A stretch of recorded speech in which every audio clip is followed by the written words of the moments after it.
안녕하십니까. 등대지기 통일문답실에서 70번째 시간입니다.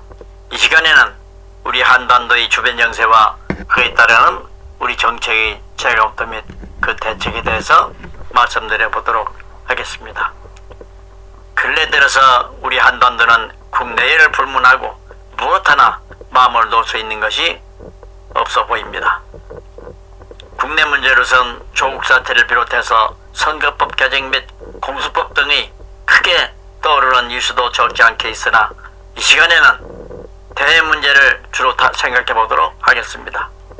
대외 문제라 하면 우선 아시다시피 미국의 대한국 방위비 분담 문제와 일본의 경제제재 문제를 우선 들 수 있겠는데, 이는 이 등대지기 감각과 판단론은 우연의 일치인지는 모르겠으나 우리의 대북 정책과 관계가 있었을 것으로 생각이 됩니다.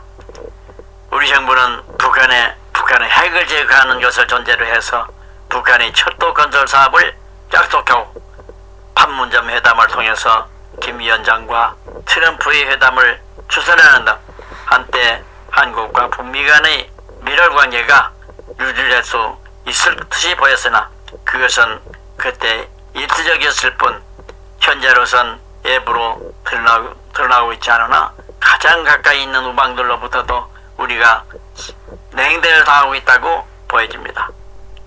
다시 말씀드려서 그것은 일본은 위안부 및 징용 피해자 처리 문제와 그들의 안보 문제를 이유로 해서 갑작스럽게 우리에게 무역 제재를 가하고 있고, 미국은 우리나라가 GDP 대비 세계에서 가장 많은 주둔비를 지불하고 있는데도 불구하고 예년의 5배가 넘는 방위비를 내라고 압박을 가하고 있는 것입니다. 그 이유를 이 등대지기 판단이 그러지 않다면 대북 경제 사업을 하는 데 있어서 한미 양국 간에 혼선이 있었지 않았나 하는 그런 생각이 들어갑니다. 즉, 미국과의 협의에서 이루어졌는지는 모르겠으나 미국이 경제 제재에 묶여있는 북한의 비핵화를 전제로 해서 철도 건설을 제한하는 것까지는 좋았다고 보겠으나 북핵 문제가 해결이 안 된 상태인데도 불구하고 착공식까지 끝냈다고 하는 것은 트럼프에게는 우리가 너무 앞서간다고 하는 그런 생각이 되어질 수도 있었다고 하는 그런 이야기입니다. 우연히 일치할까요? 그러자 트럼프는 한국 같은 부자 나라를 지켜주라고 미국이 왜 무모하게 희생되어야 하느냐고 주장하면서 세계에서 그 유래를 찾아볼 수 없는 GDP 대비 10%의 주둔비를 요구하고 있고, 일본은 우리에게 무역 제재를 가함으로써 우리는 더욱 어려운 국면에 처하고 있는 것입니다. 나는 그것이 미국이 경제 제재로 묵혀있는 북한에 대한 우리의 과속으로 인한 그들의 오해에서 비롯된 것이 아니었기를 기대해보고 싶습니다. 어디 그뿐이겠습니까?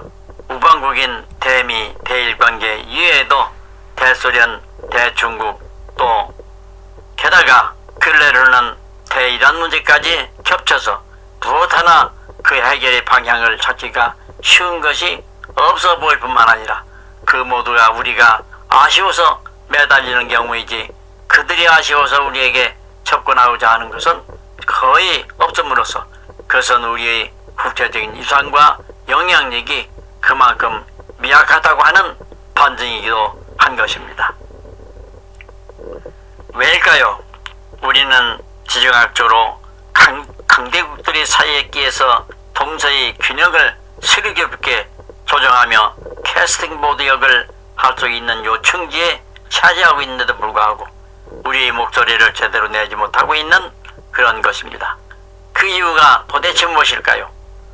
그것은 우리가 남북으로 분단되어 한 목소리를 내지 못하고 있기 때문인 것입니다.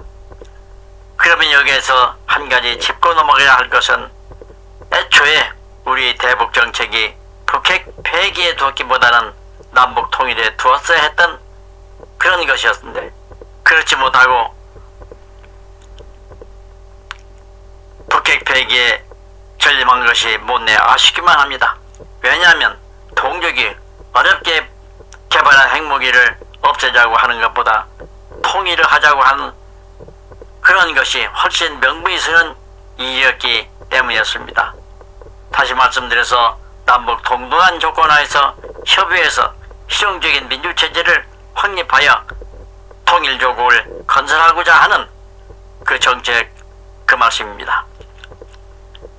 그렇게 했었으면 북한이 자기들 체제만을 일방적으로 고집하고 통일을 거절할 이유가 물론 없었을 것이고, 남쪽에 대고 같은 민족끼리 배신한다고 하는 비난을 하지도 못했었을 뿐만 아니라 우리가 계속 주도적인 유지를 참할 수도 있었을 것으로 생각이 되어집니다. 왜냐하면 그들도 같은 조건 하에서 협의해서 통일을 하자 하는데 응하지 아니할 명분이 없고, 통일이라면 어찌 보면 북한이 우리보다 더 절실할 것으로, 만일 그들 당국이 응하지 않다면 3천만 북한 주민들의 불만이 표출을 잠재울 수도 쉽지 아니할 뿐만 아니라, 사실인즉 북한도 그 실용적인 접근 방식이 유일한 해결의 길임을 알고 있을 것이기 때문인 것입니다. 그랬었으면 지금쯤 남북과 주변 국가 간의 관계가 크게 달라져 있었을 그런 것이고, 우리 대통령이나 트럼프의 임기 전에 일대 보람 있는 위협을 남길 수도 있었을 것인데, 보람 없이 시간만 가는 것이 너무도 아쉽기만 합니다. 하지만 지금도 늦지 아니하고 그것이 유일한 해답이기도 한 것입니다. 존경하는 8천만 남북 동포 그리고 정치인 여러분, 우리 모두 뭉쳐야 합니다. 해답은 바로 남북 통일 그것입니다. 그리하면 대미, 대일, 대중 등 모든 문제가 일거에 해결될 수 있을 뿐만 아니라 남북 공동의 번영도 누릴 수 있고, 흩어진 국력도 하나로 뭉쳐서 열강들이 대열에 합류해서 세계의 새로운 질서를 세워나가는데 통참해서 주도적인 이치를 견지할 수 있을 것으로 굳게 믿어서 의심치 않습니다.